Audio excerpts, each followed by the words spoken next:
Bienvenidos a Cristianos Prosumidores. Una vez más tenemos otra charla interesante para compartir con ustedes y esta vez se trata de todo. No sé después el título que va a salir. Sí, está muy bien. Que Vamos sí.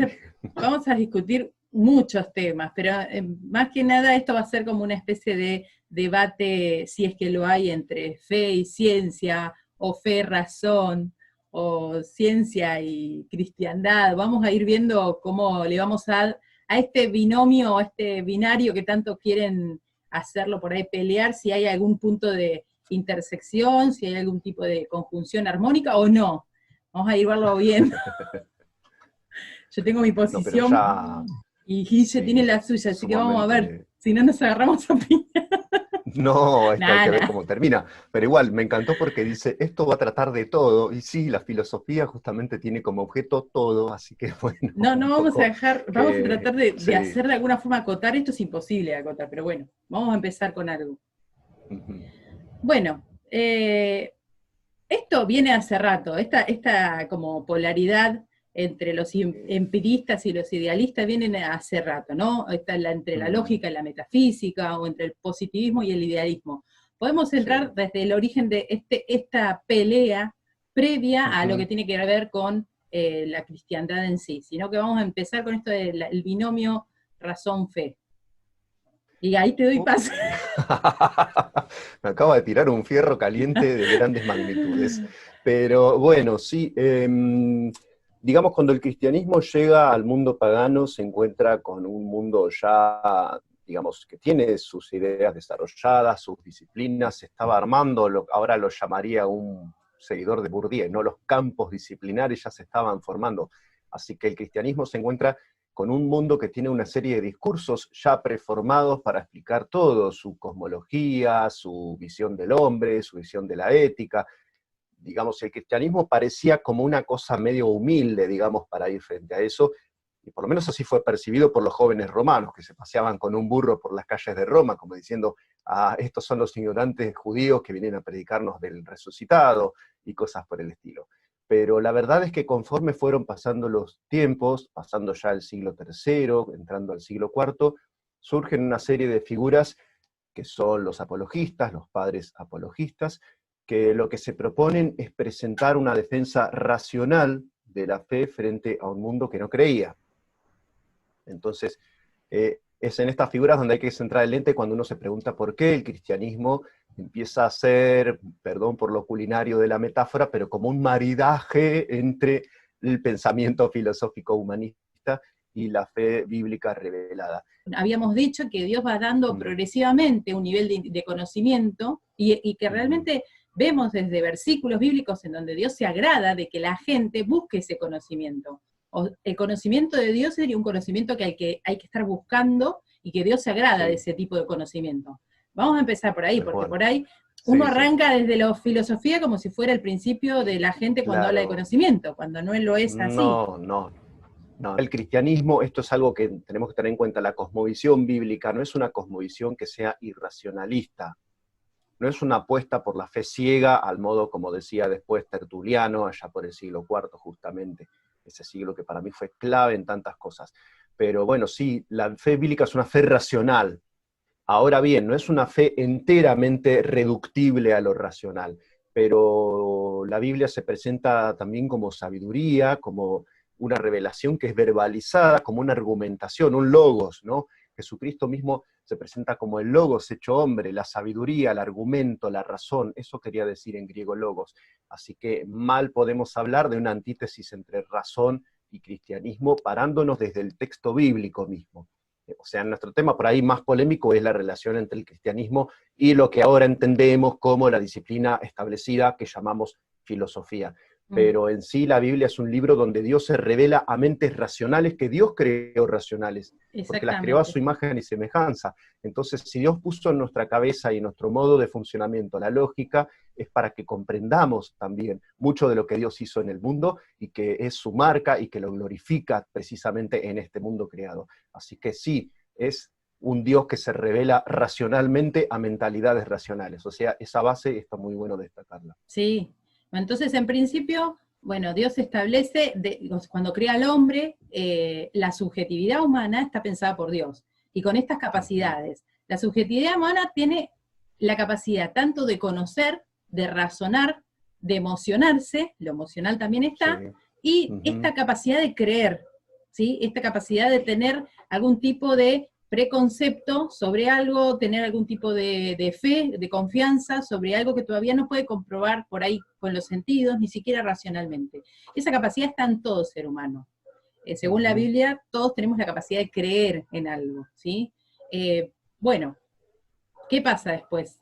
Va pasando el Sí. tiempo y se empieza a hacer como una especie de lucha interna en el sujeto en que si es todo fe o si es todo razón, como que se empiezan a Mm, privilegiar dimensiones de la personalidad según la ciencia o según la religión, se empiezan a privilegiar zonas mm. distintas del ser humano, cuando en realidad esta lucha interna no había sido pensada de ese lugar por Dios, sino que Dios había pensado un ser con todas esas dimensiones, como que para llegar al conocimiento uno necesita tanto de la fe como de la razón, como de las emociones, pero en su principio se hizo como una lucha, bueno, ustedes van a ser más los de la fe y nosotros vamos a ser más los de la razón, y se hizo como una lucha que fue configurada de esa forma culturalmente, pero yo creo que no estaba bíblicamente como pensado por Dios para que nosotros vayamos desde ese lado. O sea, también esto de el Mm. principio de la sabiduría es el temor a Dios, o sea, el conocimiento Ahí de está. Dios, el de tener ese respeto por Sí. reconocerlo, yo creo que ese es el principio de la sabiduría. Y yo creo que todo Ujú. ser humano en algún punto busca, no solamente busca el conocimiento, sino que también busca esto que se llama la sabiduría, ¿no? ¿Hay algún tipo de diferencia entre inteligencia, sabiduría, que me puedas explicar porque se me Sí, confunde? esto está muy bueno, porque ya parándonos desde el paradigma bíblico, la diferencia entre ciencia y sabiduría en las páginas bíblicas tiene que ver con que la ciencia es el conocimiento que podés acceder vos intelectivamente como teólogo. Justamente, un teólogo es un conocedor de Dios, o sea que ahí tenemos un logos de por medio también. Hay ciencia de por medio, pero es una ciencia que depende y se fundamenta en la fe. Y como decías vos, el principio es el temor de Dios, de esa ciencia específica. Pero la ciencia tiene que ver más con, también en la Biblia, con los principios, con las normas, con las revelaciones, con los tiempos, momentos y ocasiones en las que se va a ir dando todo. Tiene que ver con lo general, podría decir, ¿no? Esto de la deducción y la inducción. Acá tenemos que ver con los principios generales. Vamos a los principios generales de cómo es Dios, cómo es el carácter de Dios, su omnisciencia, sus atributos, cómo es el hombre, en qué situación está, cómo accedemos a la salvación. Bueno, eso es ciencia, pero sabiduría es un don sobrenatural de Dios que tiene que ver con tomar decisiones en un momento único e irrepetible de tu vida que no se va a volver a dar. Esto lo saben sobre todo los políticos y los que hacen guerra, por ejemplo, o los que se encargan de teoría de los juegos, o los ajedrecistas, saben que esa configuración del tablero no la van a encontrar nunca más en su vida. Y en ese momento van a tener que tomar una decisión apropiada para salir airosos.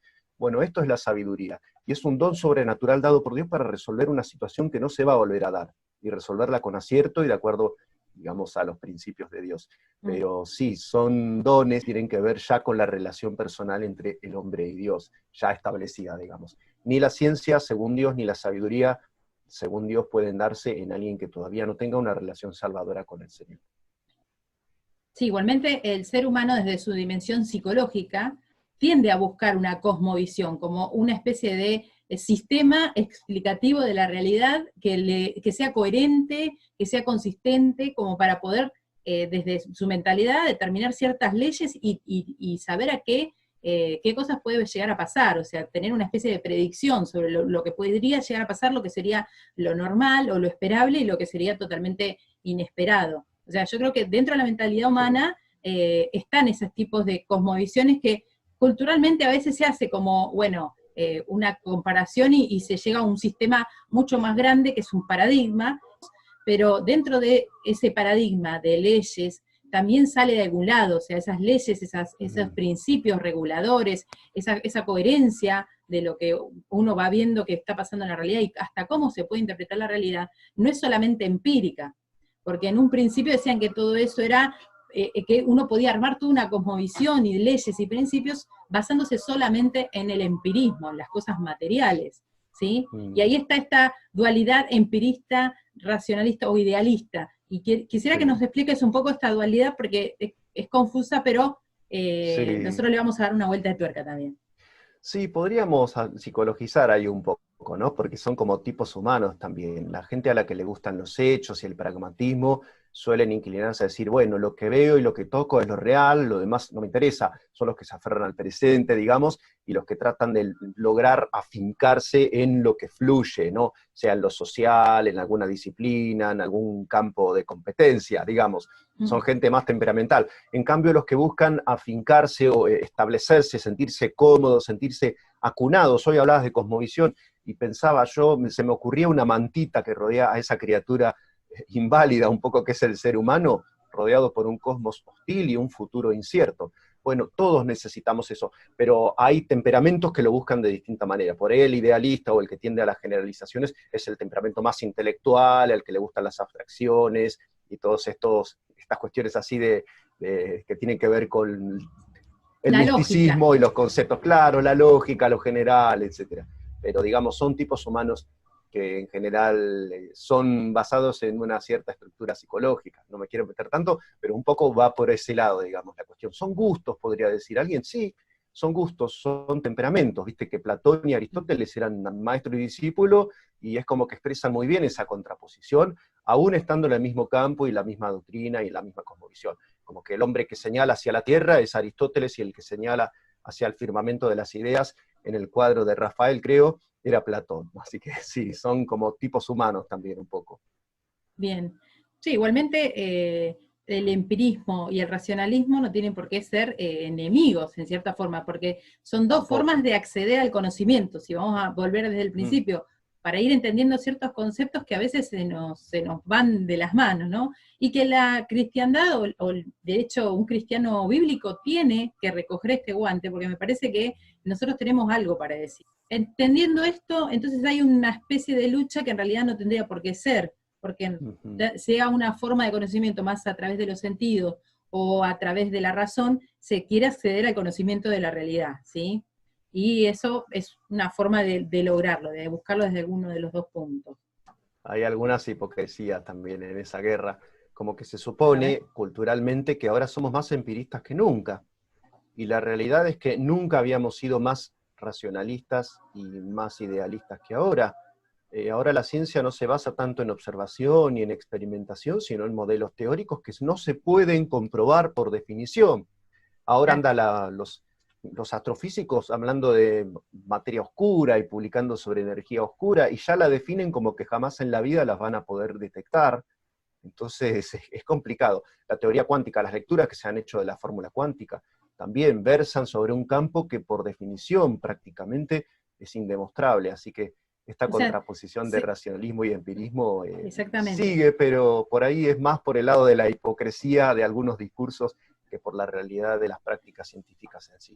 Y hoy un poco se está volcando, las ciencias duras se están volcando más hacia esta abstracción y hacia estos métodos que son más quali y son más racionalistas, y las ciencias blandas, o todo lo que tiene que ver con las sociales y las humanidades, también están volcándose un poco para el otro lado, tomando algunos de estos métodos, tratando de buscarle algún tipo de razón.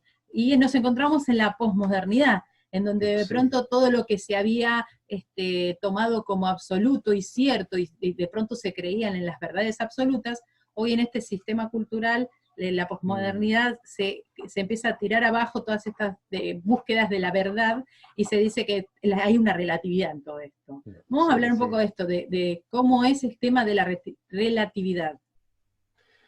Sí, porque digamos hay muchas maneras de entender lo relativo, ¿no? En Einstein lo relativo era la dimensión tiempo, que era el único tornillo que le aflojó al sistema newtoniano, que había llegado a una forma clásica que tuvo una hegemonía de siglos en la ciencia. Todas las ciencias querían parecerse a la física de Newton, porque es maravilloso, o sea, el mundo está regulado, el mundo tiene leyes, el mundo es predecible, el mundo puede ser sojuzgado a través de fórmulas matemáticas que están elaboradas por cabezas de seres humanos. Digamos, es sensacional además la cantidad de campos que se abren para la intervención humana en el mundo natural, sea el mundo físico, todas las aplicaciones que después tiene esto en medicina, los instrumentos que se van creando, las máquinas que van poniendo las fuerzas de la naturaleza al servicio del hombre, todo esto como resultado de la ciencia de Newton. Entonces, ¿qué hace Einstein? Afloja solo la dimensión tiempo, pero el sistema newtoniano de un mundo ordenado y predecible continuaba en pie, así que la palabra relatividad implicaba en ese contexto bastante poco, si bien fue una revolución y todo el mundo la sintió como tal, y fue muy resistido en principio a Einstein por varios que sentían que se les estaba moviendo el piso. Ahora, la relatividad de la que se habla ahora, el relativismo del que se habla ahora, tiene que ver con la valoración de la verdad, tiene que ver con la relación entre el hombre y el mundo, tiene que ver con la posibilidad de acceder a un conocimiento último y definitivo de las cosas, y tiene que ver con la validez y la hegemonía de los discursos. Y creo que es una crisis de autoridad. Claramente estamos ante una crisis de autoridad desde lo discursivo para las ciencias, para la política y para las religiones. Esto lo dice Lyotard en un textito terrorífico para mi gusto, pero que algunos lo leyeron con cierto alborozo, que fue La condición posmoderna, donde, bueno, se dicen todas estas cosas, ¿no? Que ya aspirar a un grado de validez universal de un cierto tipo de discurso, sea el científico, sea del tipo que fuere, ya no corría más, porque ahora estallaban las verdades relativas, subjetivas, las verdades parciales, o sea, cada discurso tiene su validez en un contexto determinado, y listo, se acabó. Y entre sí los paradigmas científicos tampoco pueden conversar unos con otros. Lyotard se va a ensañar muchísimo en su argumentación, si alguno lo leyó. Por ejemplo, no se puede hacer dialogar la teoría de la cuántica física con la teoría de la relatividad, porque parten de supuestos que son, diría Kuhn, inconmensurables entre sí. Entonces no hay modo de que se pongan en diálogo estas dos maneras de concebir el mismo fenómeno, lo físico. Ha habido algunos intentos ahí, y ha habido gente que se ha muerto casi martirizada, ¿no? Como este señor astrofísico tan común, Stephen Hawking, que estaba buscando conciliar, encontrar una explicación elegante del universo, haciendo que se casaran dos maneras de pensar que son incompatibles. Bueno, Lyotard va a insistir muchísimo en esto para decir, verdades absolutas no hay de ninguna manera. Lo que hay son verdades parciales, y por verdad entendemos algún tipo de enunciado considerado por un grupo determinado como verdadero. Entonces, todo eso se va a expandir cada vez más, y nos va a dejar en esta situación en la que están hoy en día las instituciones educativas, en especial las que se ocupan de ciencias blandas, porque alguno puede pensar que si va a las ciencias duras se va a encontrar lo mismo, y la verdad es que no. Lo que pasa es que en esta cosmovisión que se está tratando de armar desde la posmodernidad, es tratar esto, de decir que este relativismo alcanza hasta las ciencias duras, porque están negando cuestiones verdaderas, como naturales, como por ejemplo esto de la autopercepción, ¿no? Para mí es un fenómeno subjetivo que es bastante cuestionable, porque, o sea, desde la naturaleza hay un montón de situaciones que te muestran que hay leyes que, por más que vos te autopercibas superhéroe y te tires de un 10º piso, no van a salir alas y no vas a volar. No, va a seguir funcionando la ley de gravedad de Newton, de que todos los cuerpos caen hacia el centro de la Tierra a 9,8 metros por segundo al cuadrado. Exactamente, por eso hay cuestiones que, esto de llegar a, por ejemplo, a acceder a un conocimiento único, verdadero. Nosotros bíblicamente, ¿cómo lo pensamos los cristianos? ¿Se puede acceder a algún conocimiento único y verdadero? Nuestra respuesta tiene que ir más por el lado teológico, porque es un conocimiento, el conocimiento cristiano no es el mismo conocimiento de las leyes de Newton, por supuesto, valga la aclaración. Alguno podrá decir es más inexacto, no, es que su objeto es de otra naturaleza. El conocimiento bíblico primero versa sobre Dios, los atributos y nuestras condiciones para acceder al trato con Él. Eso es la teología, ¿no? El hombre y Dios, esa relación, esa dualidad. Alguno el otro día decía, ¿de qué habla la Biblia más? ¿Del hombre o de Dios? Habla de una relación, no habla solo de Dios, sino sería un tratado sobre los atributos de Dios. Y lo que tenemos es una relación casi narrada con cierto toque de epopeya o de romance o de reencuentro, digamos, si vamos a atenernos a todo lo que dice el relato bíblico. Así que es un conocimiento de otra naturaleza, y es un conocimiento que nos impulsa a una vivencialización de Dios, o sea, que es un conocimiento que hay una prescripción ahí donde nos dice, bueno, muchacho, ahora te toca a vos tomar una decisión frente a todo esto.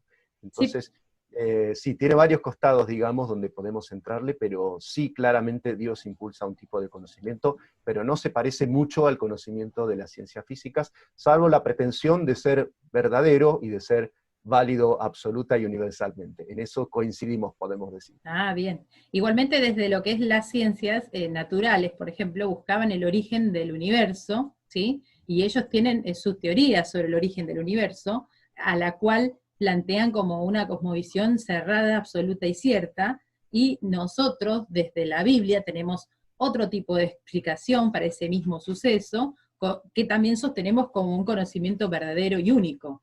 Entonces, ahí sí Sí. habría como o sea, sería tratar la misma pregunta, el origen del universo, pero con dos respuestas totalmente diferentes. Y a las dos Mm, sostenidas mm. como visiones que no tienen que ceder, en ese sentido, como que cada una tiene la verdad con respecto a ese tema. Por más que digan que es teoría de Big Bang, ellos la toman como la ley de Big Bang. Ellos hablan como que es algo que es así. Y dentro de sus explicaciones, también la teoría de la evolución, que también al llamar teoría, ahora me vas a hacer una pequeña explicación sobre la diferencia que hay entre, desde lo científico, llamar teoría o llamar ley. Porque nosotros manejamos desde el vocabulario la teoría de la evolución, la teoría del Big Bang o lo que sea, pero son teorías. Y en cambio nosotros hablamos de las leyes universales o ciertas leyes, y esas son leyes. Desde ese discurso científico, ¿cuál sería la diferencia fundamental entre teoría y ley?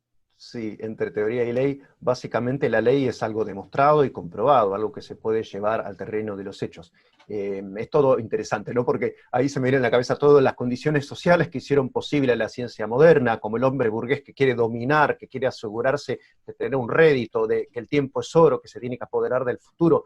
Bueno, es ese hombre burgués el que a través de la ciencia moderna sojuzga a la naturaleza. Entonces trata de hallar esas leyes, trata de legislar y de extender la polis, digamos, mental, esa ciudad ideal de la ciencia a todo el dominio natural. Entonces se establecen leyes, pero ¿cómo haces eso? Tenés que ir a condiciones absolutamente artificiales para lograr ese precipitado final teórico que son las leyes.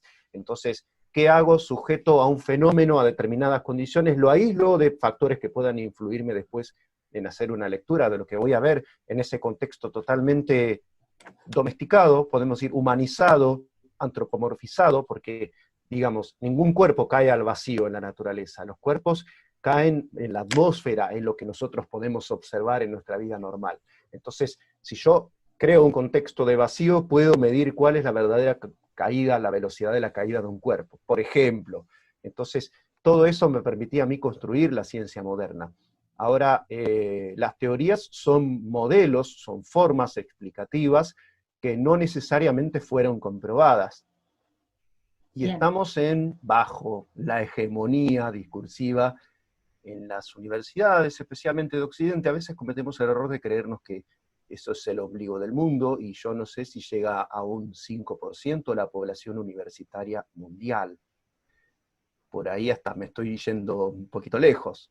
Pero bueno, en esos ámbitos, Occidente, población universitaria, algunas teorías se toman como hechos comprobados y los profesores y toda la población, digamos así, que se dedica, que vive de esto, que recibe un subsidio estatal y un sueldo por difundir estas cosas, creen firmemente que son hechos establecidos y la verdad es que no lo son, ni lo van a Exacto, ser, claro. probablemente. Por ejemplo, desde lo que es la teoría de la evolución hay un montón de cadenas que faltan para que se comprueben esto del eslabón perdido y un montón de cosas más. Cadenas que faltan sumamente importantes, que es justo donde una especie se transforma en otra para ellos. Justo es Sí, en sí. ese punto álgido es donde le falta la cadena. O sea, se En cae realidad abajo todo. es una cadena hecha de eslabones sueltos el evolucionismo, esa es la Exactamente, realidad. se cae Porque toda la uno teoría. cuando, sí, uno empieza a pensar que salta solo del simio al hombre, ¿no? Y es como que, uy, justo cuando habla de nosotros nos falta la clave No, final. no, No, en todas las todas. especies son eslabones perdidos, En todas porque las los eslabones especies, intermedios, las especies intermedias de las que hablaba Darwin cuando publicó su libro allá por 1850 y tantos, él decía, les voy a ser sincero, chicos, en el registro fósil todavía no encontré ninguna forma en transición. ¿Qué se entiende por esto de forma en transición? Cuando del gorrión sale algo intermedio entre el gorrión y el canario, por ejemplo. o sea, una forma exacta intermedia, o entre la escama, que se supone que tenían en principio los reptiles, y la pluma. Tiene que haber una forma intermedia, o entre la aleta y la mano, o cosas por el estilo. No hay formas intermedias, sino que todas están perfectamente desarrolladas y adaptadas para una funcionalidad. O sea, esto casualmente no se puede dar, es otro tema, que la teoría darwinista apuesta todo al caos y a la selección natural. Entonces las especies se van desarrollando por mutaciones que son aleatorias, que no están regidas por una funcionalidad. Ahora, los animales tienen complejos de órganos y de sistemas y de funcionamiento que precisan que esté todo junto, o de lo contrario el animal se muere. Como estos animales de cuello muy largo que necesitan un corazón que bombee la sangre hacia el cerebro, ¿no? Y cosas por el estilo que si no existía en un principio ese corazón, antes de, entre comillas, empezar a alargarse el cuello, bueno, no tenemos jirafa, cosas por el estilo. Que vos decís, ¿y cuándo apareció ese corazón intermedio? ¿Antes de que se desarrolle el pescuezo alargadísimo? ¿O después? Pero después no te da tiempo, se extinguió la jirafa, no tenemos jirafas. Entonces, hay un montón de cuestiones así que tienen que ver también con algo que se llama la sintonía fina, que es Y también, justamente la cantidad de detalles que hablan de una finalidad, de una función dentro de la naturaleza, y que excluyen de raíz la posibilidad de que esto lo haya hecho el caos ni la selección natural ciega, como planteaba Darwin. claro, esto vos lo que estás hablando es desde el objeto de conocimiento, pero también desde el Claro. sujeto de conocimiento hay imposibilidades subjetivas. Por ejemplo, esto de decir que uno puede estar investigando objetivamente al objeto de estudio, ya desde que sos un ser humano no hay posibilidad de que hagas algo objetivamente, vos sos sujeto. No, Y hay un montón de no. cuestiones miradas, hasta la forma de pensar, las teorías previas que tenés, también cómo lo vas a desarrollar, el lenguaje mismo es algo tan subjetivo y tan subjetivante, porque después todo lo que vas a hacer y explicar por medio del lenguaje, vas a tener una impronta que solamente un sujeto la puede hacer.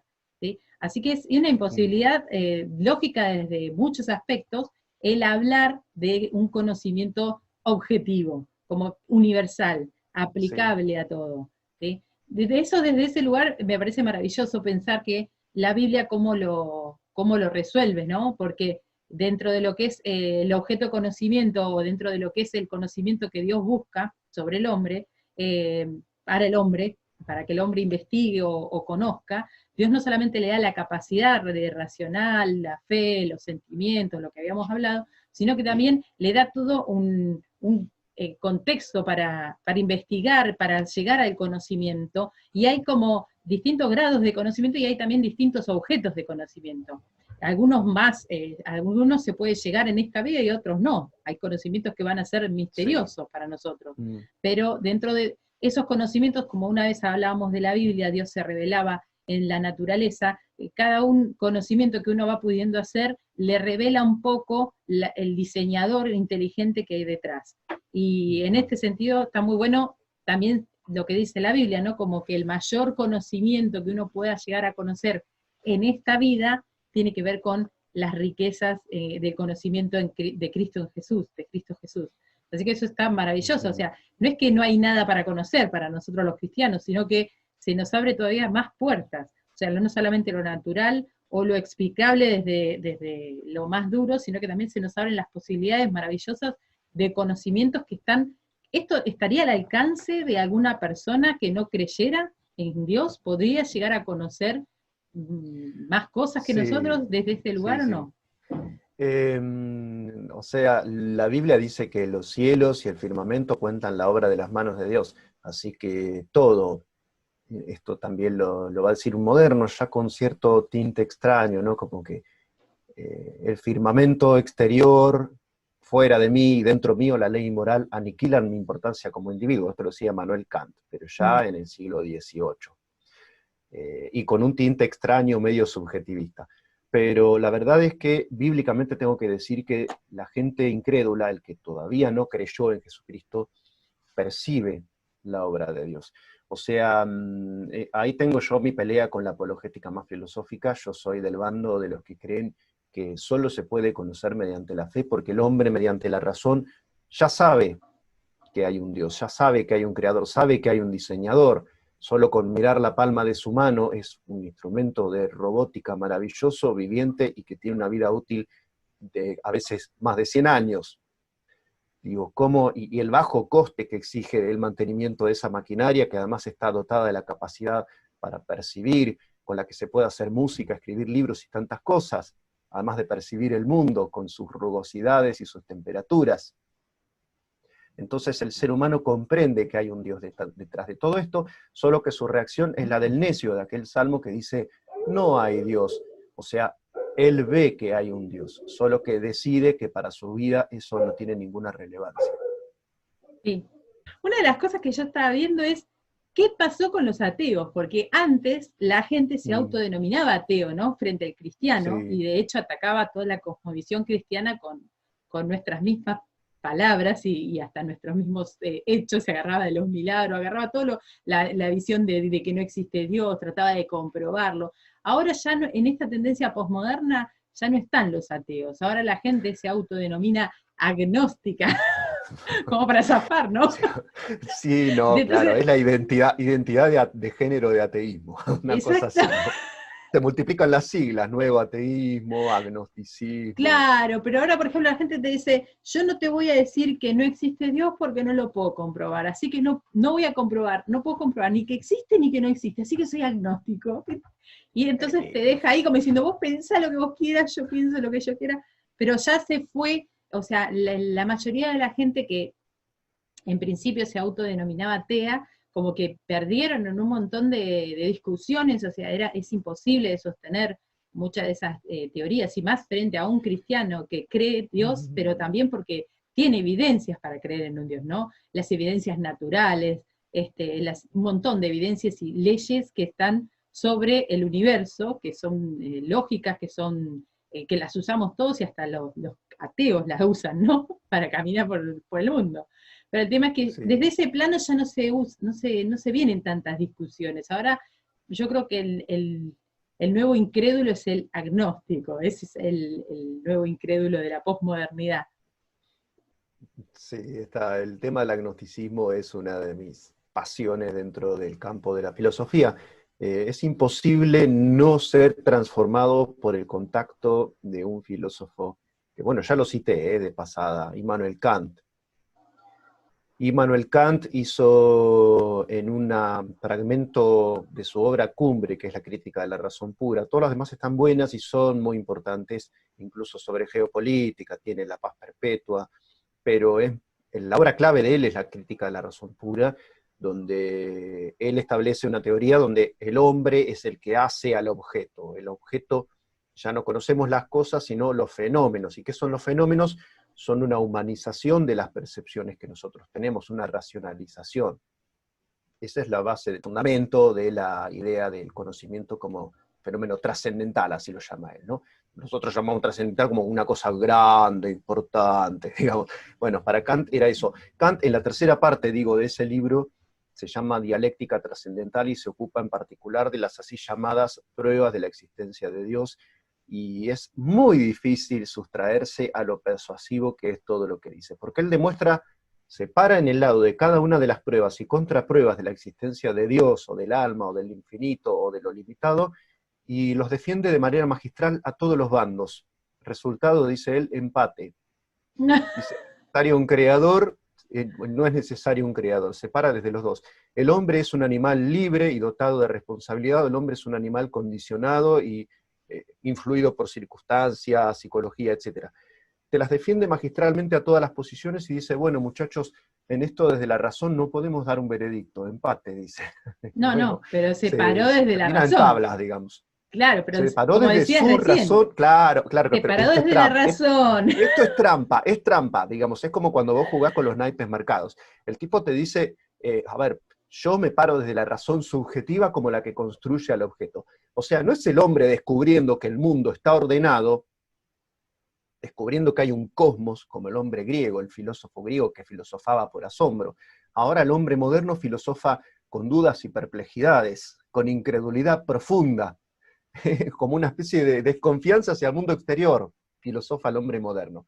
Bueno, es ese hombre el que dice que hay empate entre las pruebas de la existencia o la inexistencia de Dios, por ejemplo. Entonces sí, es un poquito trampa, pero él dice, si encontramos el mundo ordenado es porque nosotros lo hemos preordenado previamente.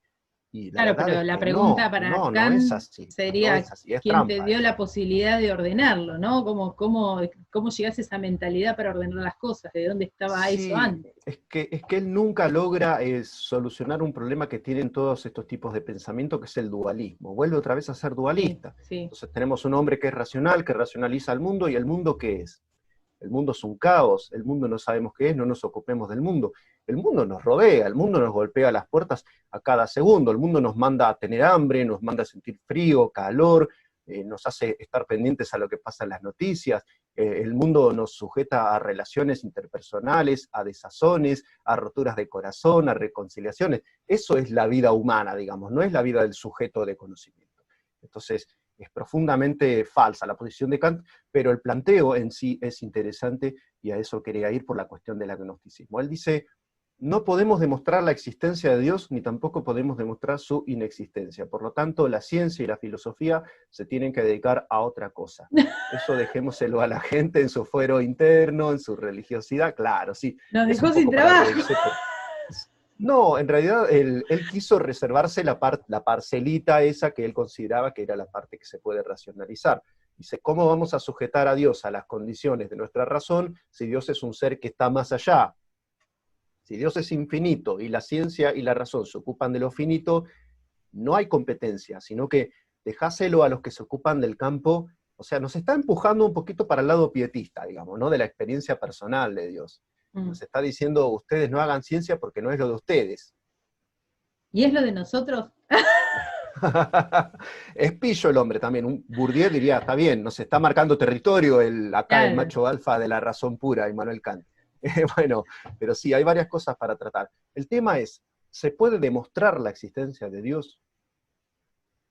Tomás de Aquino, que en esto no comía vidrio tampoco, no era un sonso, no era No, no, no, no. fue el filósofo más grande de la Edad Media, no decía las 5 pruebas de la existencia de Dios, sino que No. decía las 5 vías para demostrar la existencia de Dios.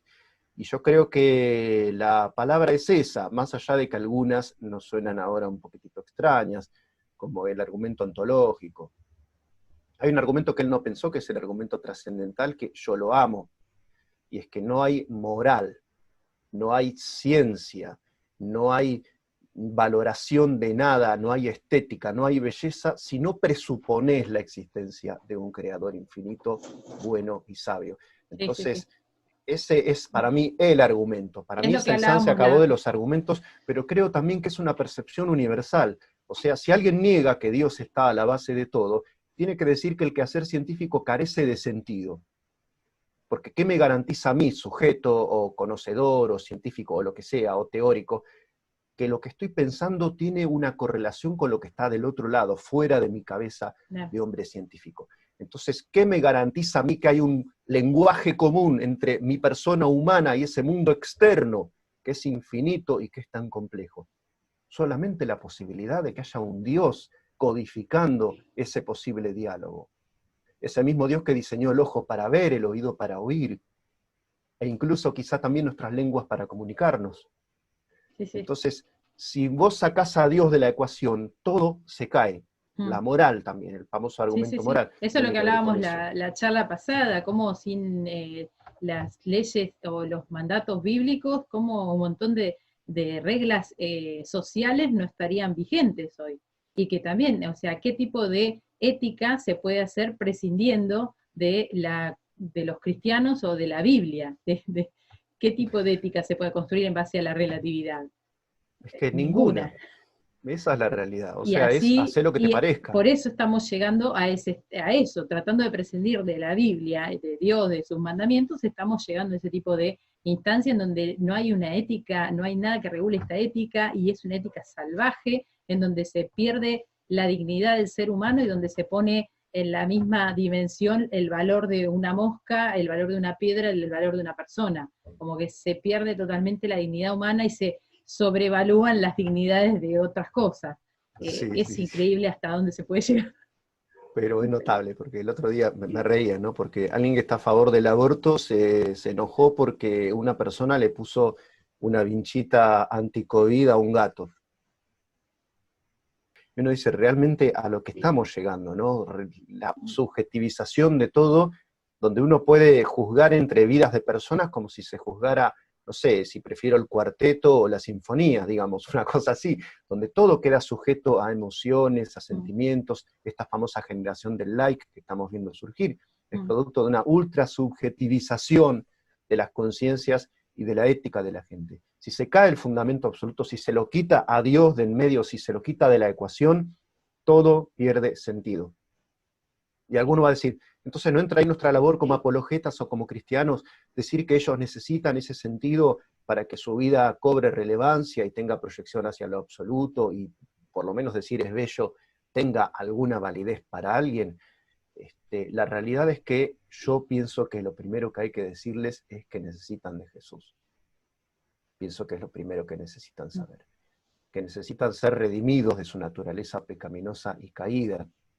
Después las dimensiones más cognitivas, si querés, más, un marxista diría, superestructurales, más conceptuosas y qué sé yo, se van a ir ordenando cuando el Espíritu Santo entre en ese juego interno que está tan desvirtuado, que es el hombre de ahora. El hombre de ahora es un juego descalabrado, es un juego al que le robaron el reglamento. Y vemos eso, ponele, hay filósofos, esto está buenísimo, también es otra de mis pasiones. ¿Qué haces cuando querés ser un ateo consecuente? Hay algún caso en la historia, el más famoso quizá Nietzsche, que terminó en un manicomio en Jena, y le daba de comer la hermana con la cuchara en la boca, porque ni se movía, ni hablaba, de vez en cuando tenía unos ratos de lucidez y le pegaba piñas a un piano que había por ahí. Digo, lo que tenés que hacer es destruir la moral, tenés que destruir la belleza, tenés que destruir la legalidad, tenés que destruir la ciencia.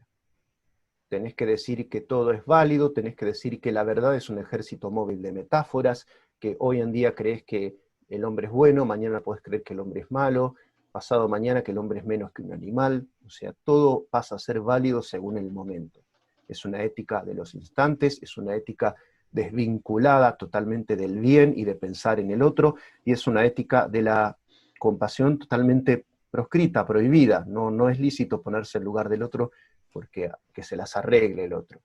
Yo estoy para defender mi goce y mi sufrimiento particular de la vida. Entonces a eso llegó y terminó, bueno, como terminó, en un manicomio. Es el caso de ateísmo coherente más grande que hay en la historia, probablemente en el pensamiento. Y al final estoy es pensando un escalofriante. poco en lo que se viene ahora, en estos tiempos se viene mucho el tema de la inteligencia artificial, ¿no? Y como que hay muchas cuestiones en cuanto a la inteligencia que pueden estar desarrollando las máquinas, ¿no? Las computadoras, que de hecho ya pueden aprender por sí mismas, pueden aprender mirando solamente cómo juega otro, ya se puede aprender, o sea, se educan, se autogestionan la educación. Y de hecho hasta están funcionando con el lenguaje, arman discursos que uno ya no podría delimitar cuál fue escrito por una persona y cuál fue escrito por una máquina. Están entrando a un nivel de inteligencia mucho más grande de lo que podríamos llegar a haber pensado. Y desde la educación se habla mucho de esto, de si va a venir a suplantar trabajos humanos, ¿no? Trabajos humanos, ocupaciones humanas que hasta ahora habían sido plenamente subjetivas, ¿no? O sea, no hablo de industrialización, hablo, por ejemplo, de la educación de los niños, la educación de los adultos. O se está pensando que en algún momento no muy lejano va a ser va a poder ser suplantada por la inteligencia artificial, por estas capacidades. Y ahí todo como una especie de así se mueve un poco la cabeza como diciendo, ¿qué pasa con la ética, no? ¿Qué rol juega el humano para otro humano en lo que tiene que ver con el aprendizaje que es imposible suplantar por una máquina? Y ahí también se mueve este dualismo, ¿no? Entre inteligencia artificial e inteligencia humana. ¿Qué tenemos para decir sobre eso? ¿O qué tenés vos para decir? Sí, bueno, se me disparan un montón de cosas. El transhumanismo y todos los discursos de esto del cyborg, ¿no? De esta cruza entre lo artificial, que ya estamos viviendo un poco. Sí, sí, sí. Me acuerdo cuando hace unos años, sí. Mirábamos Terminator y decíamos, esto está muy claro, lejos de ser realmente, que una máquina tenga tanta posibilidad de funcionar como un ser humano. Y hoy estamos viendo cosas que están muy cerca de Terminator. Hubo todo un coso, una efervescencia, ¿te acordás? Una efervescencia cultural, una fascinación barra asco por las máquinas que empezaban a Sí, invadir las esferas de la producción. Un poco también tiene que ver con eso. sí, Una máquina puede, la tecnofobia y el sí, tecnofilio, la que es que vi, tecnomanía o la tecnolatría, tecnomanía. sí, sí, algo Vimos así. un poco de eso. Sí, Sí, sí, sí.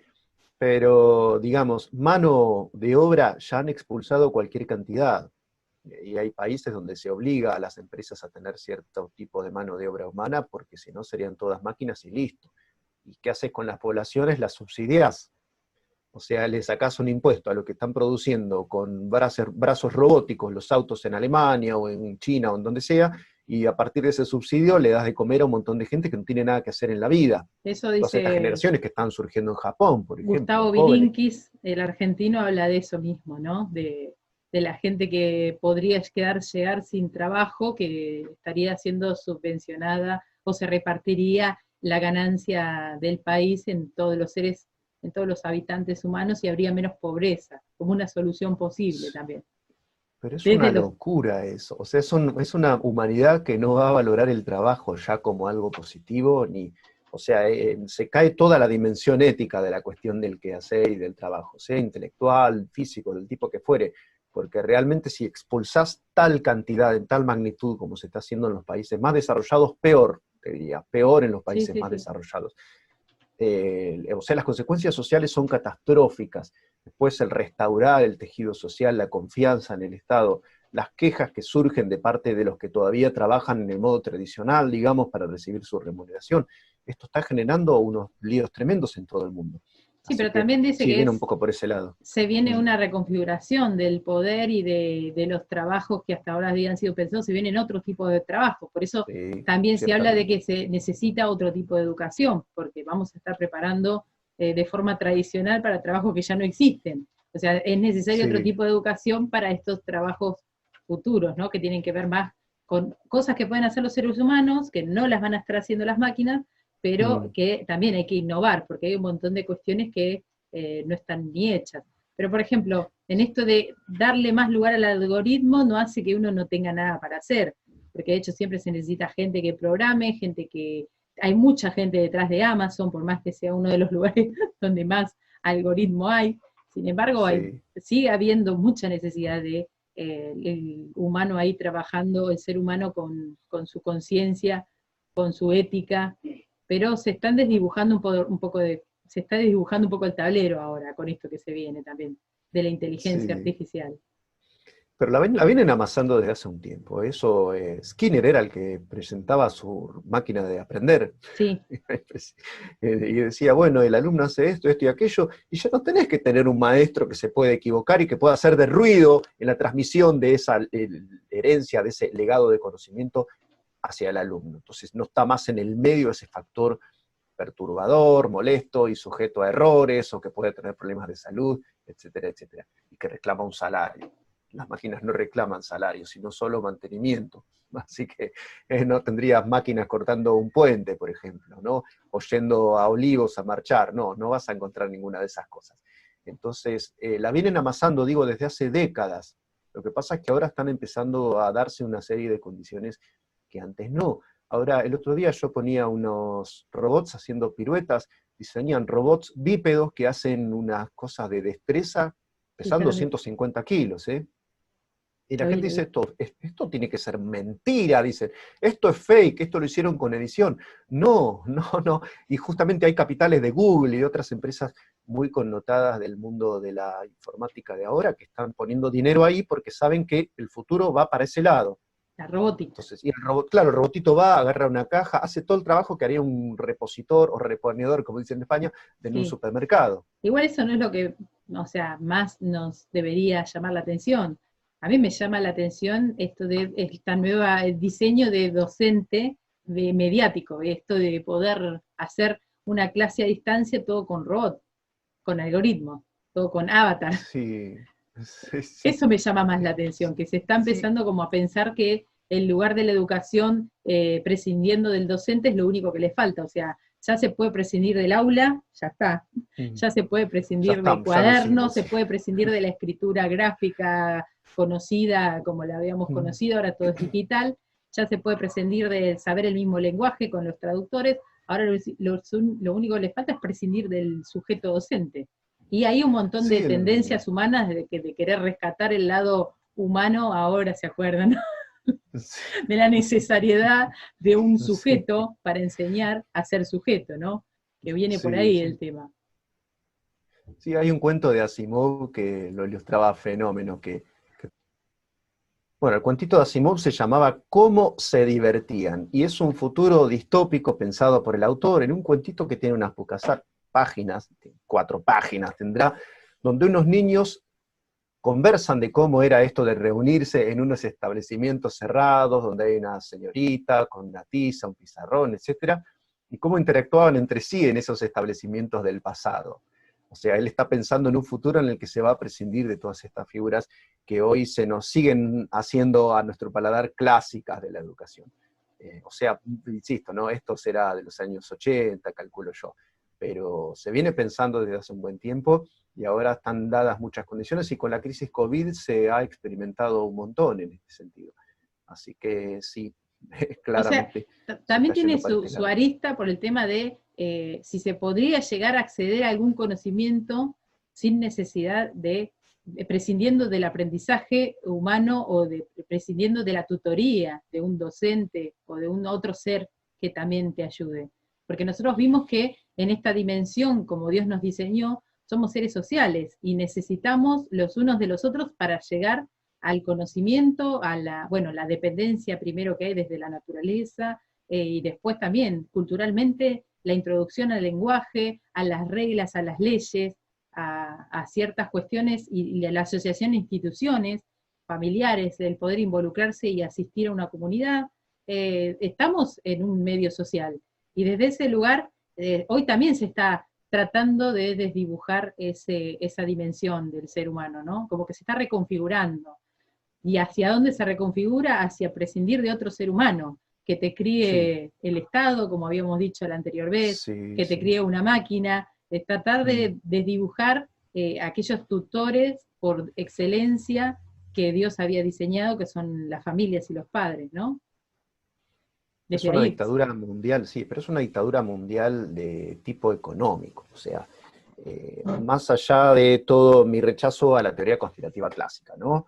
Lo que se está viendo es una reconfiguración de un montón de cosas que venimos viviendo como lo más normal de esta tierra y que ahora entendemos y nos damos cuenta de que son socialmente condicionadas. Pero como iglesia, ahí está la pregunta, como iglesia, ¿qué papel tenemos? Yo creo que sostener, aferrarnos con los dientes al vínculo, a la relación humana, a las relaciones entre personas. Y eso va a ser atacado, sin duda va a ser atacado.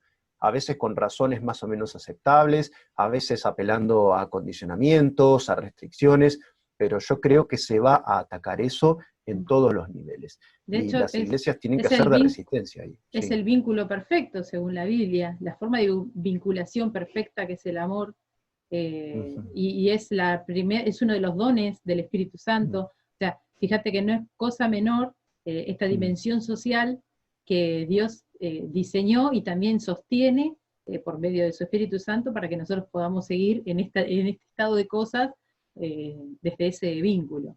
Pero es Y impresionante desde el contacto, sí. cómo Desde el desde el contacto y pragma, la cercanía física. y también, como desde el pragmatismo y desde un montón de lugares de esta cosmovisión posmoderna, se nos habla de las utilidades o de la practicidad que tiene el ser educado por un ser humano erróneo, cuando en realidad esto que somos nosotros está diseñado para estar entre personas y educar personas, ¿no? Es que muy importante volver a ese origen.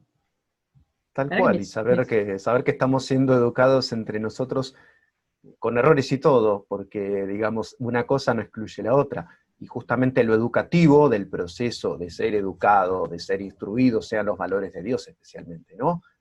Está en el hecho de que siendo falibles y todo, podemos corregirnos mutuamente. O sea, exactamente. el hincapié del sistema va a estar dado en, uy, falló en esto, uy, este concepto fue impreciso, uy, le faltó experiencia al tal campo, uy, no lo supo comunicar de la manera adecuada. Pero ahí está dado justamente el progreso que se pretende cristianamente de la persona. Saber que siendo falibles y todos podemos ser, y aún somos, mejores instrumentos para transmitir conocimiento, porque es un conocimiento que se hace desde el contacto, esto que Dios mediante recuperaremos, calculo yo, en algunos meses, espero que no sea más que eso, que es importantísimo.